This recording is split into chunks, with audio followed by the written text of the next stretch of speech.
It's similar to Uber. Both companies consider their workers independent contractors, not employees.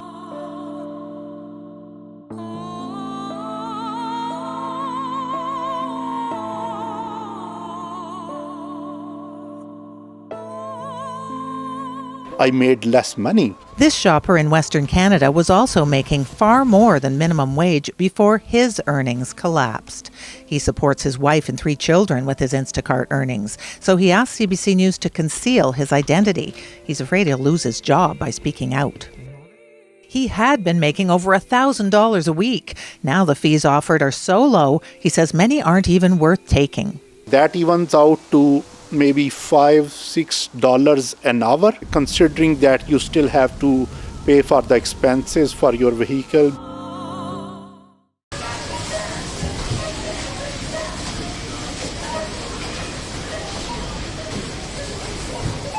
We're getting chump change.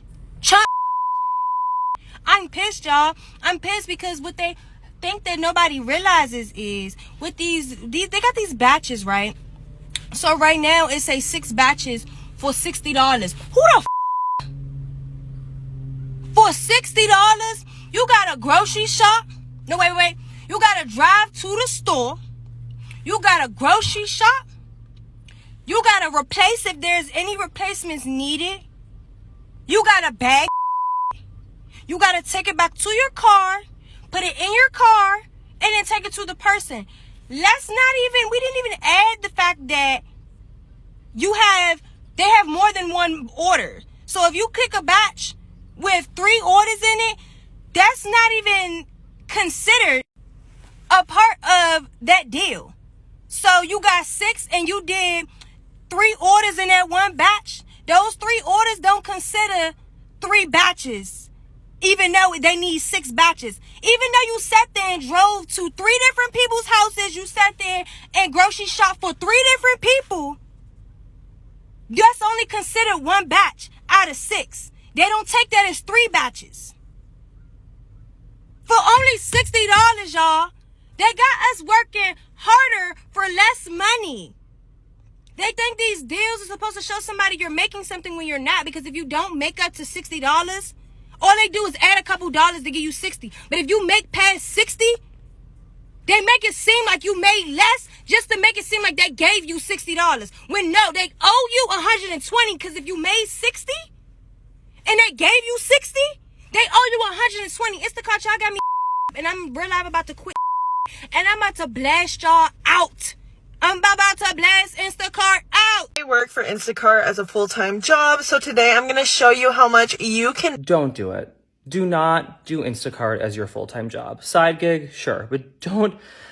As somebody who did Instacart as his full-time job, his only source of income for a whole entire year, a couple years back, my mental health got so bad doing Instacart as a full-time job that I'd never been lower in my entire life. I always see these people on this app who show that they're making $200 to $250 a day doing Instacart. And you can do that. That was me. I was having to do that just to get by. But it would take me 8+ hours to do that. I was working more doing Instacart than I ever had to doing an actual 9-to-5 job.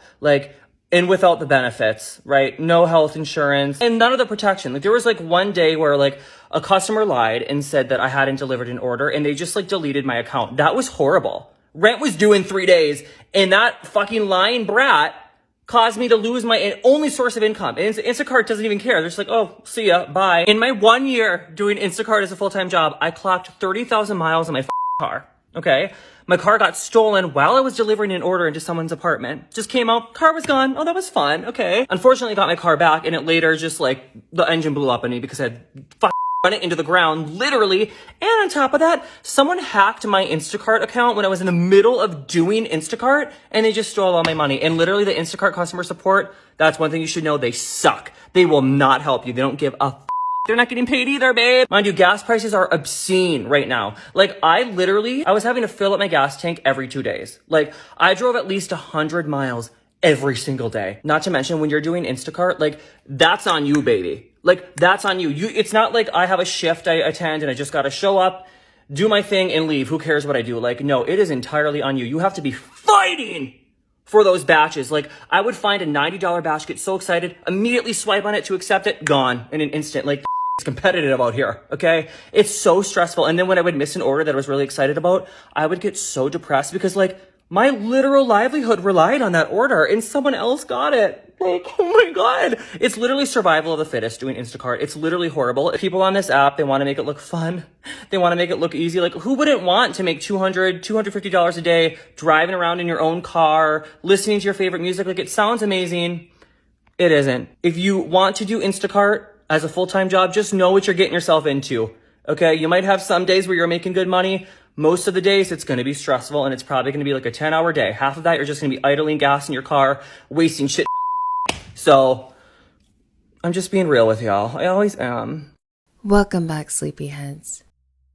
Is Instacart another shining and ruinous example of corporate greed? As many startups do, Instacart had humble beginnings. Its former CEO and founder, Apoorva Mehta, genuinely wanted to fulfill a need in society. However, things steadily changed as Instacart was given tens and millions of dollars from investors. And these investors demanded success and profits. In that pursuit, Instacart has faced one class action lawsuit after another. The allegations concern violations of labor laws, wage discrepancies, and Instacart deliberately and consistently misclassifying workers to evade employer responsibility. As litigations ensue, more and more shoppers are speaking out about the poor working conditions. They're talking about the overall lack of support, the horrible employee rating system that's controlled by customers and an algorithm, impacting workers' earning potential and the orders that they have access to. The lower pay that doesn't align with all the work it takes to fulfill an order, gas prices, car maintenance, and the increasing cost of living. There's also reports of oversaturation of shoppers, leading to fewer orders. Many workers even claim that Instacart reserves better paying orders for new shoppers in order to retain those shoppers and salvage its spotty reputation. Sleepyheads, it's time we talk about the downfall of Instacart.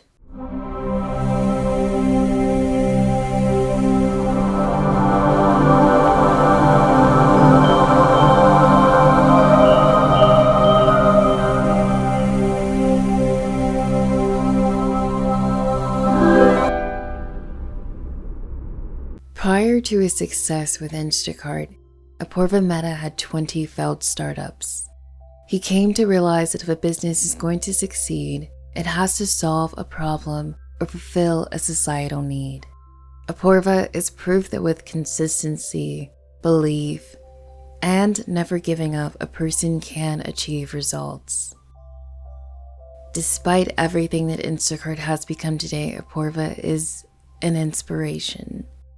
He was able to disregard his failures and take what he knew from electrical engineering and dive into the world of software engineering, going on to create the app that customers all throughout the US and Canada use today. Instacart officially launched in 2012, servicing the San Francisco Bay Area. In the beginning, there weren't enough shoppers to fulfill the orders on the app. This led Apoorva himself to run the company and shop for customers. This first-hand purview gave Apoorva the necessary understanding of ways to improve the app and also fulfill customer needs. Soon enough, Instacart was gaining users, retail partnerships, and investors. In 2013, Instacart expanded its clientele by adding alcohol delivery. By 2014, Instacart was available in major cities like New York, LA, Boston, Portland, and Chicago. Busy parents, people with disabilities, young adults, and the elderly were loving the app. And also, of course, the luxury of not having to grocery shop. Everything was on the up and up for Instacart. That was until 2015. In 2015, Instacart was worth $2 billion. It was also the year when the company was hit with its first class action lawsuit. The legal complaint alleged that Instacart voluntarily and knowingly misclassified workers to avoid employer responsibilities. Due to the misclassification, workers believed they were owed benefits and protections. Instacart got lucky with this first lawsuit when the case was moved to arbitration. In response, Instacart classified two types of shoppers. In-store shoppers worked exclusively inside grocery retailers, while independent contracted shoppers shopped for orders but delivered them in their own cars. 2016 was another rocky year for Instacart because the company made two major mistakes. The first was when they added an automatic customer service fee. This customer service fee appeared on the order screen, pushing the option for customers to tip further below, much so to the point where many customers believed that this automatic service fee was an automatic tip for shoppers. Many customers went on to not tip at all. Instacart shoppers saw major drops in their pay. Instacart worsened worker profit by slashing pay for in-store shoppers per item commission by 50%. They slashed deliverer commission by 63%. In October of 2016, Apoorva Mehta publicly stated that in order for a company to grow, there will be pay cuts. 2 months later, Instacart was hit with their second class action lawsuit. The class action had 14,000 nationwide Instacart workers. Each alleged that their work titles were misclassified and that they were owed minimum wage, overtime, and reimbursement for expenses. Workers also alleged that Instacart was mishandling tips due to the addition of the service fee. The lawsuit stated, Instacart workers are fully integrated into Instacart's business, and without them, Instacart's business would not exist. The 2016 lawsuit ended with workers winning a $4.6 million settlement. Instacart was forced to make clear differences between the service fee and customer tips. Unfortunately, the workers weren't able to get their titles reclassified, but that would prove to make matters worse for Instacart. By 2017, Instacart had over 130 retail partnerships, and its value increased by $1.4 billion. In 2018, Instacart solidified a major partnership with D1 Capital Partners. D1 Capital is an American investment firm founded and run by billionaire Daniel Sunteam. With their partnership, they raised $600 million in funding, increasing Instacart's worth to $7.6 billion. In November 2019, an Instacart delivery worker spoke with NPR about how she once made $16 to $20 per delivery, but now only gets orders worth $7 to $9, earning less than minimum wage. Since the city of San Diego had time in 2019, they filed a class action lawsuit representing 308,000 Instacart workers. The suit alleged that Instacart violated labor laws by misclassifying workers as independent contractors. The city of San Francisco also had time in 2019. They began to investigate and pursue legal action against Instacart for violating labor laws. Now, we all know what happened in 2020. There was fear, tragedy, stress, isolation, social discord, political chaos, and financial upheavals. But for Instacart, 2020 was the year to become an American hero. Instacart workers risked their lives to shop and deliver. Due to the high demand and high risk, workers experienced increases in their pay. During the lockdown, Instacart's order volume increased by 500%. The average customer was spending 35% more per order. By the end of April in 2020, Instacart hired 300,000 workers and announced plans to hire 250,000 more. Despite these new successes Instacart was having, their legal troubles did not slow down. The 2019 investigation that was started by the city of San Francisco ended in 2020 when Instacart agreed to pay $730,000 to 1,000 Instacart workers for violating labor laws. In August of 2020, DC Attorney General Karl Racine announced plans to file a lawsuit against Instacart. The lawsuit alleged that Instacart was charging Instacart customers millions of dollars in deceptive service fees and failing to pay hundreds of dollars worth of sales tax.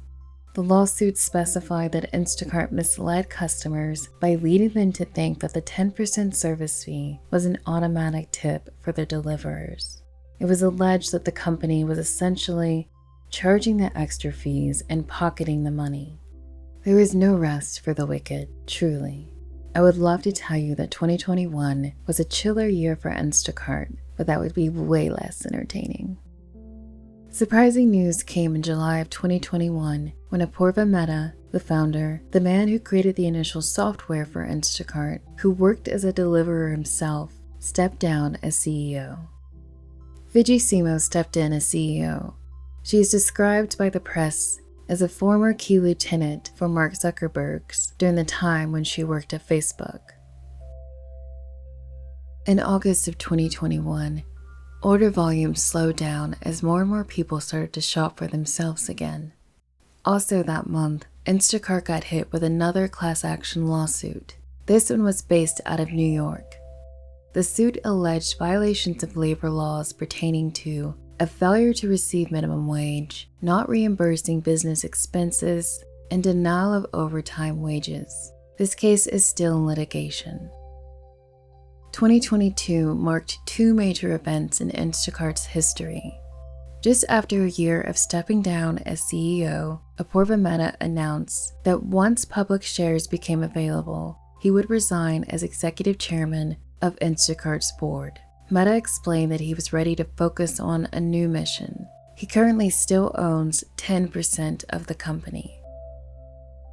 The second major historical event occurred in October of 2022, when Instacart and the city of San Diego agreed to a settlement amount of $46.5 million, resolving the lawsuit that was filed back in 2019. The settlement amount is the largest Instacart has paid thus far. In early 2023, Instacart paid $5 million to settle another labor lawsuit with the city of San Francisco. July of 2023 was the final straw for some Instacart workers. The base pay per order went from $7 to $4. Many workers expressed that the pay wasn't worth it and they planned to return to a 9-to-5. Instacart. I was working for them. They pay below minimum wage. They fire you if you try and start a union.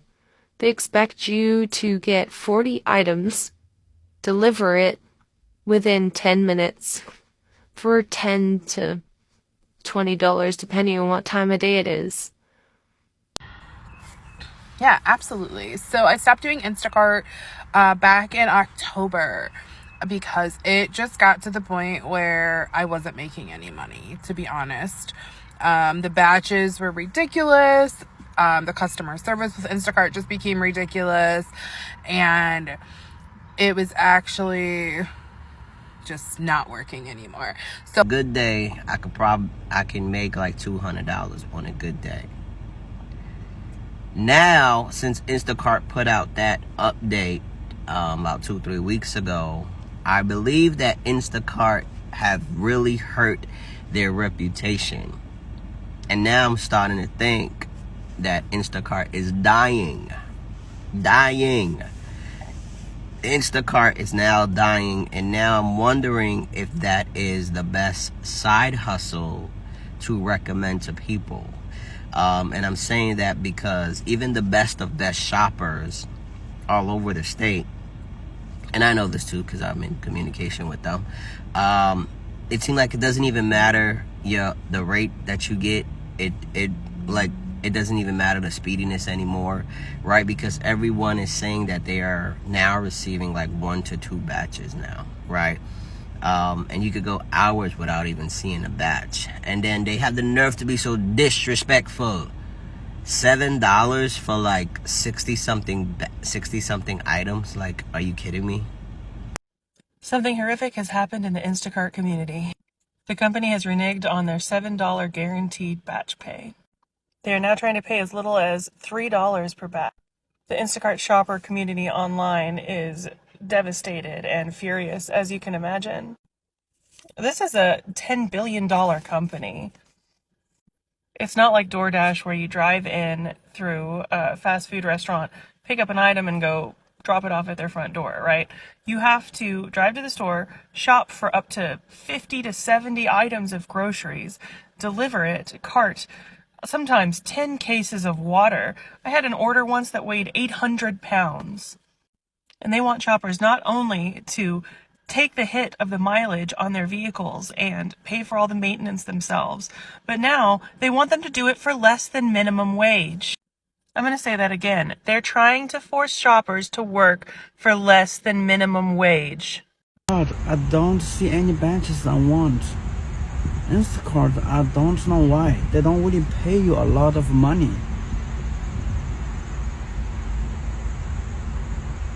I mean, it's Sunday, you know? Can anyone tell me what's wrong with this? Argue with customer service, and you know what I get? Too many shoppers, not enough orders. Do you know why that is? Dumb because of this. Alright, what the frick is going on with Instacart? I've literally for 2 weeks have not got a single batch. I've been arriving to Costco 15 minutes before it opens, 10 minutes before it opens, and 5 minutes before it opens. Hell, I even arrive after it opens and not a single goddamn batch. Where are the batches? Like, how am I gonna just sit there and talk to an Instacart representative and they tell me to get diamond shopper status so that I could get priority? How are they gonna sit there and tell me, oh, well, just be patient, just be patient? No, I've been patient for 2.5 hours. It is Saturday. Costco opens at 9:30 today. Not a single batch. What the hell is going on? I really want to figure out who the hell think that somebody gonna pick the up at the bottom. 200 items.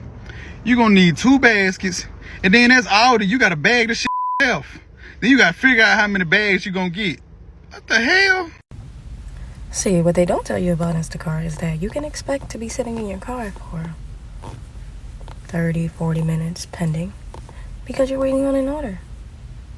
And a lot of times, most of the orders that are popping up are not. Annual membership fees, the service fees, all of that.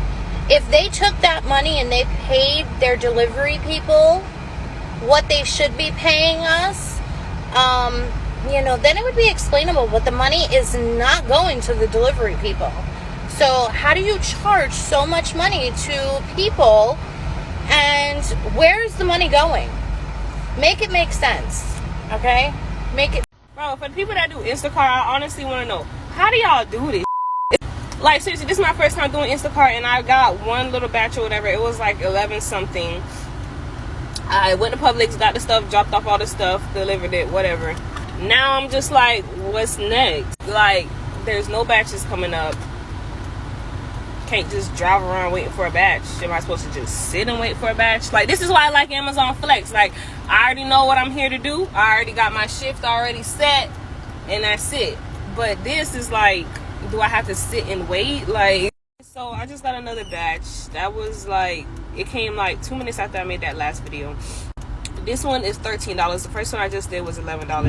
Y'all, Instacart definitely underpays, but I'm not gonna say that yet because I'm gonna wait for these tips, but I'm pretty sure they're underpaying us.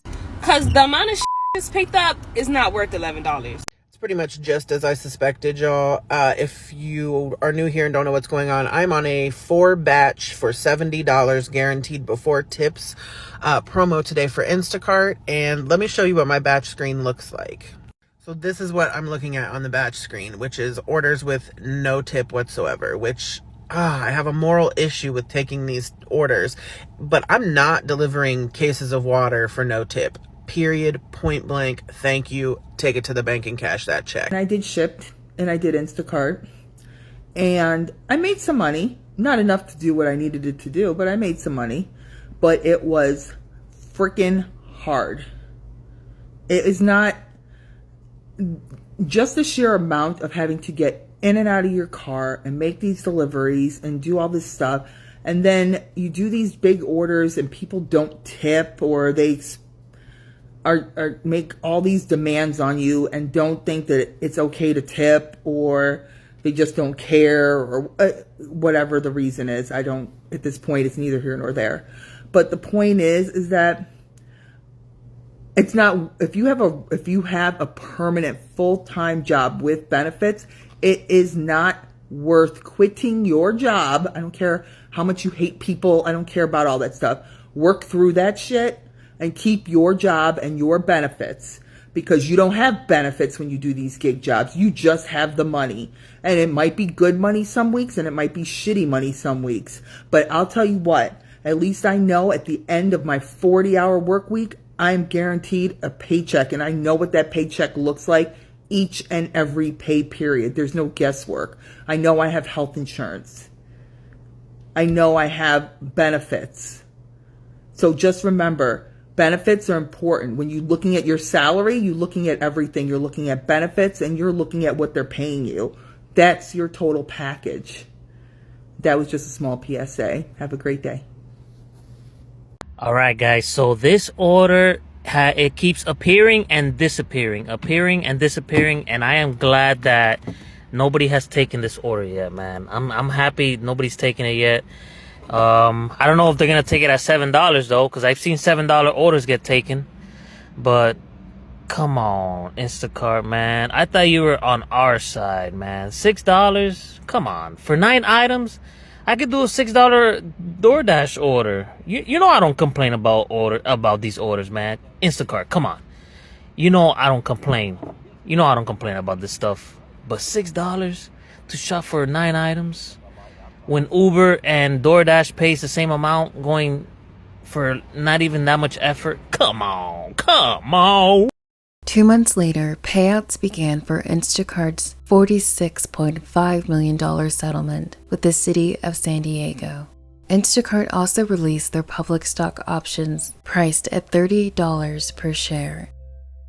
Instacart is currently worth $10 billion with a former peak valuation of $39 billion. Vijay Simo, Instacart's current CEO, has Instacart shares valued at $15.5 million.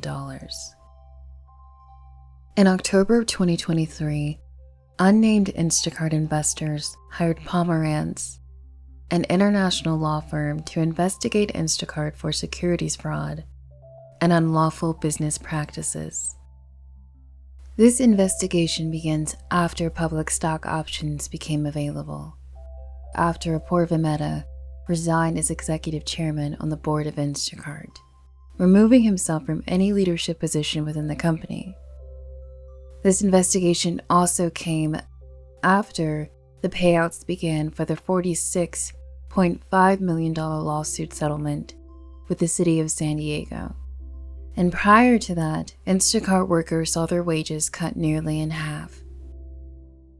Since 2013, Instacart has created more than 186,000 jobs. Instacart has also increased brick-and-mortar revenue by $6.4 billion. Instacart has faced consequences for taking advantage of customers and employees. While these consequences are financial, what are the social consequences? Instacart isn't the only company that has faced lawsuits for violations of labor laws and misclassifications. Lyft, Uber, Postmates, HomeJoy, DoorDash, and Caviar have overcome similar legal battles. And those companies continue to thrive and retain social favorability, based purely on need. That's because in our society, consumers' needs mask corporate greed. Walmart has been called out for contaminated food, products loaded with harmful chemicals, unfair working conditions, and wage discrepancies. And yet, Walmart is still a leading retailer. Just ask Amazon workers and fast food workers how their battles for livable pay and sustainable working conditions have gone so far. The capitalist formula requires that consumers become dependent. And with that dependence, a corporation can get away with anything. So yes, Instacart will absolutely survive. At some point, they'll have to reclassify their employees or deal with more lawsuits because they keep getting the same legal complaints over and over again, and it's costing them millions of dollars. Instacart will also have to increase worker pay or continue to deal with the poor turnover rates that will ultimately tarnish their work culture reputation. The rainbow in this story is that more and more workers are standing up for their rights and being supported by local governments.